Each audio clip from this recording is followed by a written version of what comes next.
Today you will get a summary of nearly 350 self-development books I have read and listened. Initially, my motivation was the desire to become rich.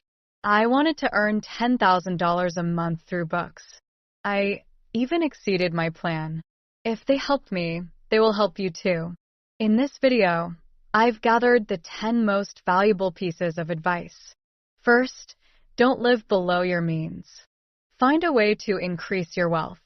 This advice is given by Robert Kiyosaki in the book Second Chance. By the way, this contradicts the opinion of most financial analysts. Financial planning specialists will undoubtedly advise cutting all possible expenses. You can forget about dinners at your favorite restaurant. But why not do the opposite?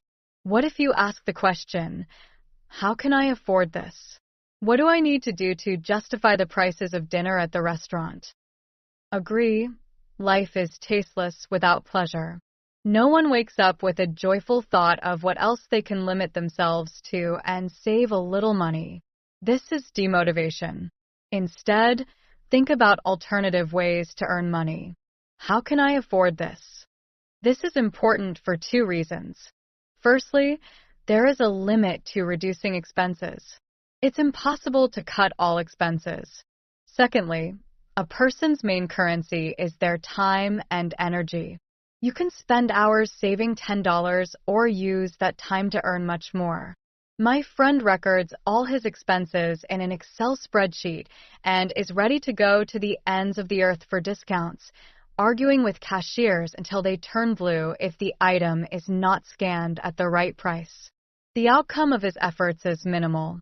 At best, he saved $30. Is it worth it? I don't think so. John is an excellent web designer. I'm sure he would earn more if he directed his efforts into a creative outlet. Some people are afraid of money, saying, no money, no problems. But the more problems you solve, the more money you make. It looks something like this. First, you solve small problems, often of a personal nature, improve your knowledge in one area or another, increase your self-confidence, then move on to solving complex problems. Every time you find yourself at the next level, where there are problems waiting for your solution, you become smarter, more experienced, and increase your income. This principle also works in reverse. Ignoring problems makes them worse. The second question, what is the worst-case scenario? Dale Carnegie asks this provocative question in the world bestseller, How to Stop Worrying and Start Living. Although the book is not about finance, it has many interesting points that are applicable to business and investing. For many people, money is the source of constant stress. Is it worth investing in this project? What if it fails? What if I can't repay the loan? Ask yourself, what's the worst that could happen? What could go wrong? In reality, things are not as catastrophic as they seem at first glance. I've noticed this many times. Fear magnifies things. Calm your inner panicker. Accept any outcome. Step 1. Analyze the situation. Imagine the worst-case scenario. Step 2. Imagine that the worst has already happened. Accept it. Step 3. Now shift your focus from worrying to actually working on the problem. What can you do here and now? Anxiety paralyzes, deprives you of the ability to think clearly and act. Thoughts rush like a high-speed train. Accept everything that happens. Let the worry be productive. Focus on finding a solution to the problem at hand. The concept of sunk costs, or how a climber got the wrong mountain. Yes, he was climbing and halfway realized that the mountain he planned to ascend was nearby. What to do? Descend and start all over again. What would you do? Most people would continue climbing, even after realizing the mistake. What? Descend the mountain? No way. So much work has been done. All my efforts gone to waste. And the view is so good. Surely the mountain is to blame for everything. Cognitive distortion, the concept of sunk costs, is the overvaluation of already invested effort, energy, and the devaluation of future costs. In general, this is being fixated on past experience. It's what your parents wanted you to become: a doctor, lawyer, or engineer, and you complied. You realize the mistake, but continue the education. You regret the time spent. Why do you keep climbing the wrong mountain? You hate your job, and every day feels like torture, but you don't plan to look for a new one. You maintain toxic relationships with your partner, even though deep down you know it won't work out. You quit smoking, but always keep a pack, just in case, at home. Why is the concept of sunk costs one of the most common cognitive biases? Yes, it's regrettable to lose money, effort, time. But the past should be left in the past, not dragged along like a dusty bag in the present. Everything changes. Ask yourself, do I like what I'm doing? How reasonable is it? Am I satisfied with my job, my relationships with others? Yes, abandoning what you've started is painful and unpleasant, but later you'll thank yourself. When I was writing my thesis, I started feeling that the chosen topic didn't suit me. And when the thesis was halfway done, I decided to start from scratch, despite the work already done. I can't even imagine how it could have been otherwise. In my thesis, I researched the development of a startup that turned into a profitable business from scratch. I was really interested in this topic. Moreover, I planned to implement it. I received a B for my thesis, but it didn't upset me at all. I knew I was doing everything right. So, mentally, I gave myself a solid A for the work done. This is my personal example of how beneficial it is to descend from that mountain on time. Despite the incurred costs, when you say no to yourself to please others, don't do that. The difference between an asset and a liability. All the books I've read, Rich Dad, Poor Dad, when it comes to finances, it's one of the first recommendations you encounter. What I remembered most was the chapter on assets and liabilities. An asset is a profitable investment that puts money in your pocket. A liability is an unprofitable investment that steals your profit. Despite its obviousness, this principle is not so easy to apply in real life. Rich Dad said that getting rich is easy. Just buy more assets. That's the whole secret. After reading, I started to think about every purchase. Is it an asset or a liability? And I tried to reduce the number of liabilities. When it comes to money, don't rely on willpower. Automate your finances. A few years ago, I went to the bank to apply for a credit card. The principle is simple: pay on time, avoid interest charges. But if you miss a payment, be prepared to pay penalties. The manager warned me about this and offered two options. The free one, I make the payment manually every month, set reminders in the calendar, log into the app, then just click a button, no need to fill in any details. The second option, automatic withdrawal of funds. The service costs $3 per month. The manager advised me to pay the credit manually, saying, why spend money on something that takes seconds? I agreed. Within 6 months, I missed 2 payments and paid a $30 penalty each time. Neither reminders nor ease of use helped. I still forgot to log into the app when the notification appeared. I was busy with something else, and then simply forgot about it. I asked the manager about automatic fund withdrawal. He reminded me that it's a paid service. I learned my lesson, regretted $3. I paid 10 times more. It's impossible to remember everything. It overloads the brain. And if the process can be automated, it's better to do so. Don't rely on discipline and willpower. Automate not only finances, but also all areas of life where possible. This way, you can focus on important things, controlling processes without being directly involved in them. The price of success inevitably exists. Everything has a price tag, and everything has its price. Everyone wants to earn a lot, start a profitable business they love, and enjoy life. But before striving for success, it's important to assess the real price you'll have to pay. Maybe you want to become a professional MMA fighter and join the UFC? It's cool to have combat skills, be in excellent physical shape, and be popular. But once you learn the real cost of these achievements, you'll probably change your mind. It's daily grueling workouts, injuries. It takes years to become a professional. Are you ready to spend 5 to 6 hours a day in the gym, follow a special and not very tasty diet, argue with your partner because of lack of attention? It's not about success. It's constant sacrifice. The same applies to starting your own business. Be prepared to pay a high price if you want to become a professional. Any endeavor requires years of practice, and making money also requires experience. Of course, you'd like them to just fall into your lap, and running a business to be easy and carefree. But if you put an unpopular, chubby guy against a professional boxer in the ring, the former basically has no chance. The same goes for business. No one teaches entrepreneurship. It's an open sea you dive into hoping to learn to swim. Seriously, where do you learn about business? In school? In university? Who teaches that? Parents are also unlikely to teach anything. They just don't have such knowledge.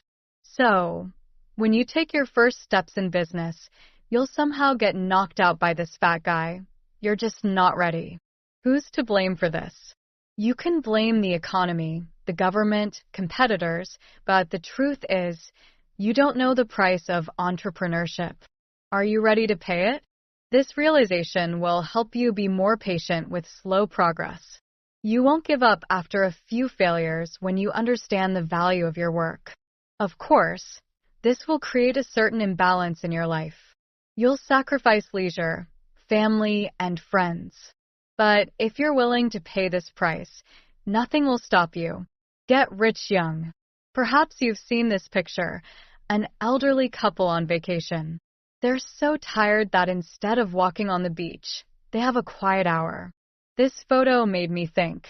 Many investment books give similar advice. Save $5 a day.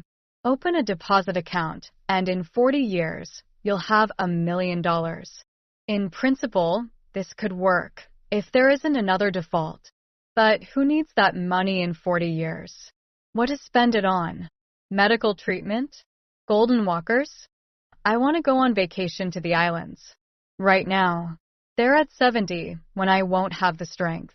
Besides, there's no guarantee I'll even live to that age. Yes, I want $1 million, but not in my old age. Yes, I want a cool car, but not when I need help getting into it. I read MJ DeMarco's book, The Millionaire Fastlane, How to Get Rich Quickly and Retire Young. As I understood from the title, the author talks about getting rich quickly and retiring early. How to do it. Start your own business. Venture into a new market with a new product and patent it. Everything that will help you build wealth at a young age. Yes, it doesn't sound very convincing, but the author offers working strategies and doesn't promise that you'll get rich in a few weeks or months. For example, you can devote 5 to 10 years to promoting your business. During this time, as soon as you achieve success, you won't have to work anymore. Others will do it for you. Personally, I find this option more optimistic than investing for 40 years. I always recommend this book. The only thing I don't like is that between the lines, the author mocks long-term investing. Creating a business is not for everyone. Maybe someone is not ready to make sacrifices. And anyway, some people are perfectly fine with the role of an employee. For such people, long-term investing is a good option, why not? Just be prepared for it to bear fruit only in the distant future. It all depends on what you want. Do you want to get rich quickly? Then this book is not for you. Do you want to take responsibility? Are you okay with working for others? Invest in compound interest. Wait for the payouts at the end of the period. By the way, Warren Buffett accumulated 90% of his fortune only after the age of 50. The main secret of his investing is time. Buffett became an investor at 11. Think big. In my student years, my classmate constantly urged others to be realists. When guys dreamed or made big plans, he told them to come down from the clouds to earth. He treated himself the same way. I'll never be a millionaire, and I'll always drive a cheap car all my life. Not that my classmate was a bad guy, quite the opposite. He was reliable and pleasant to deal with, always ready to lend a helping hand. The problem was that he didn't allow himself to dream, and as a result, he was narrow-minded. David Schwartz, the author of the book, The Magic of Thinking Big, says that the secret is to see all possible scenarios of your life, not just the one that is happening at the moment. Those who don't dream of anything won't achieve anything. Dreams and fantasies are the forge of your reality, motivating you to wake up in the morning. Someone will say, "Oh, it's a piece of junk, not a house. God willing, I'll sell it for $500,000. And another will look at the house and say, "I'll fix it up, tidy up the garden, do some cosmetic repairs, and sell the house for at least $2 million. It's important to see your opportunities. From childhood, we are taught to think small. Parents and teachers do not encourage a child's imagination and prefer them to thoroughly memorize a paragraph in a textbook. Of course, you can't change anything with just one thought. After you've outlined the pattern of your goal, you'll have to take another 100 steps to achieve it. Let's say you earn $5,000 a month. Would you like to earn 20? Once you set goals, start thinking big. Dreams will guide you to your destination like a GPS behavior. Habits will change. You will be interested in other books and videos. It's possible that some friends will drop off. Thinking big means doing grand things that will lead you to success. It is your behavior that will allow you to get what you want, not the other way around. Pretend to be successful and wealthy until you become one yourself. Believe in it and convince others of it. Most people think you have to be successful first. Not necessarily.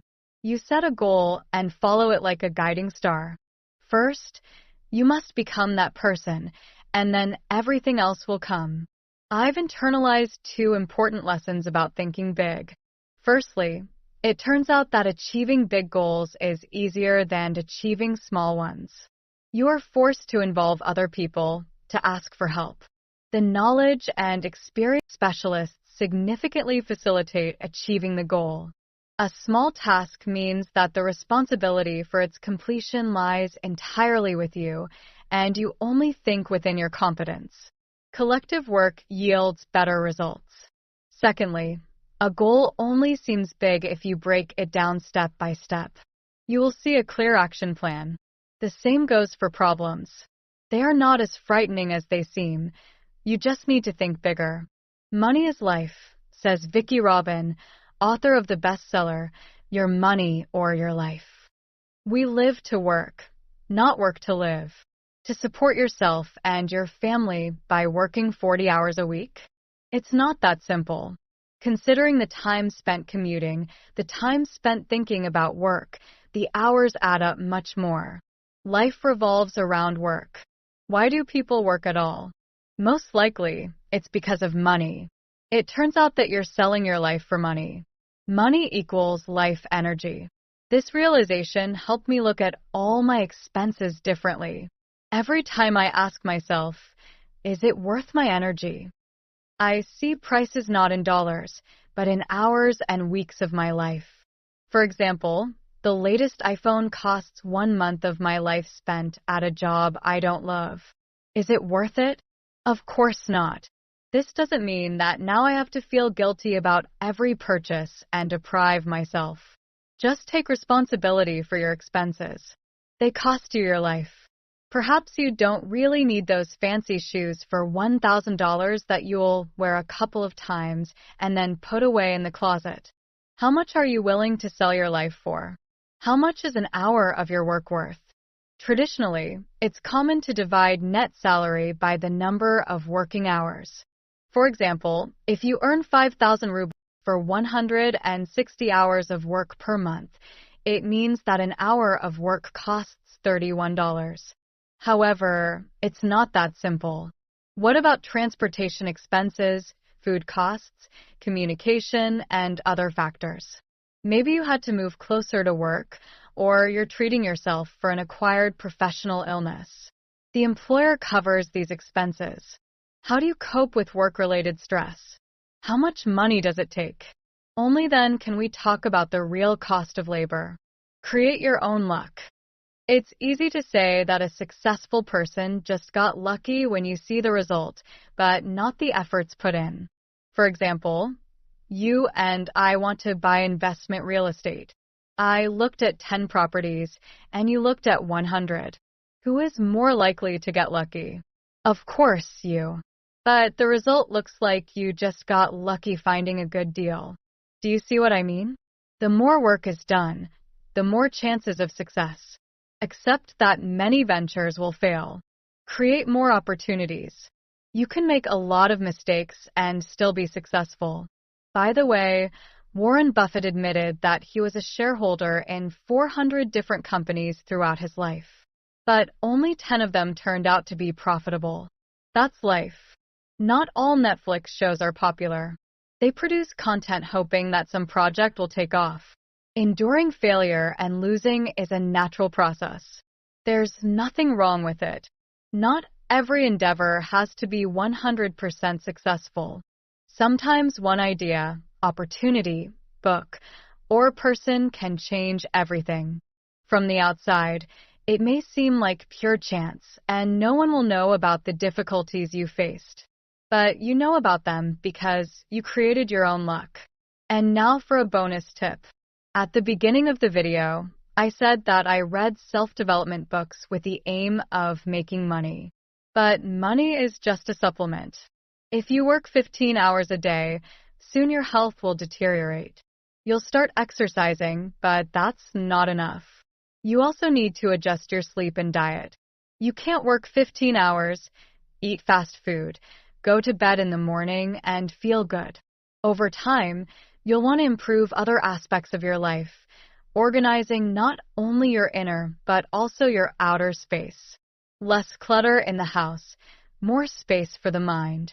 And everything seems fine, but something is missing. You don't feel happy and fulfilled. It's time to change your mindset. You start meditating and communicating with your inner self. You used to laugh at spiritual people and considered them strange, but now you meditate every day yourself. You learn to take control of your emotions. And if before you were worried about others' opinions, any criticism hurt, now you let go of the negativity. You bring order to your life, get rid of excess, replace cigarettes with books. You lose certain friends with whom you were only connected by destructive behavior. Your way of speaking, your gait changes. You become more confident and no longer hide in baggy, unremarkable clothes. You are an individual. Let the whole world see it. Then you will achieve your goal. The person beyond the finish line will be vastly different from you in the past. You have changed mentally and physically because you worked on yourself. Yes, you achieved your material goal, but the nightly transformation turned out to be much more important. On this personal note, our episode comes to an end. Thanks for watching. Feel free to share and comment the video. Your feedback helps our channel grow. See you soon.